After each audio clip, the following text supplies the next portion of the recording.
Ajoutez l'Arabie Saoudite a appelé vendredi à agir immédiatement contre l'Iran, son principal rival au Moyen-Orient, au lendemain de déclarations américaines accusant Téhéran d'armes les rebelles yéménites Houthis.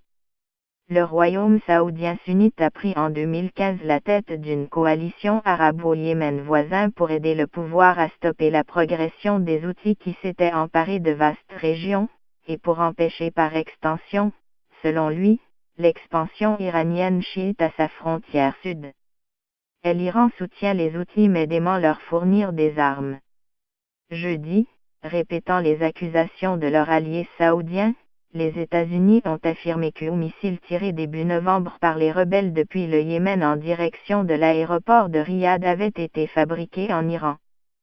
Ce missile, qui avait été intercepté en vol, avait aggravé la crise dans les relations entre les rivaux saoudiens et iraniens, qui s'affrontent sur plusieurs dossiers dans la région.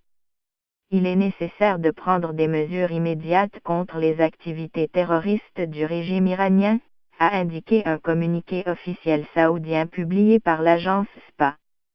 De leur côté, les Émirats arabes unis et Bahreïn, des proches alliés de l'Arabie saoudite, ont aussi appelé à agir contre l'Iran. La communauté internationale doit lutter avec une plus grande force à la menace de l'Iran, ont dit les Émirats dans un communiqué. Bahreïn a de nouveau accusé l'Iran d'entraîner des terroristes et de créer des groupes terroristes.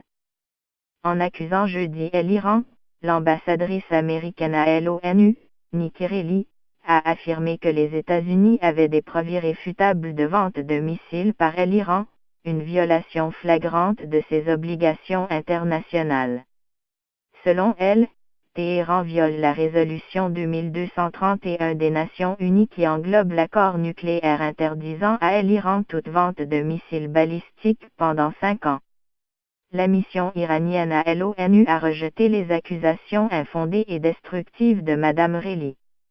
Le chef de la diplomatie iranienne Mohammad Javad Zarif a posté sur Twitter la photo de Nikki Haley devant les missiles incriminés juxtaposés à celle de l'ancien secrétaire d'État Colin Powell, brandissant en 2003 à l'ONU ce que les États-Unis considéraient comme la preuve de la détention d'armes de destruction massive par Saddam Hussein, juste avant l'invasion américaine de l'Irak. Quand il était à l'ONU, Rai assisté à ce spectacle et à ce qu'il a engendré, a commenté M. Zarif sous la double photo.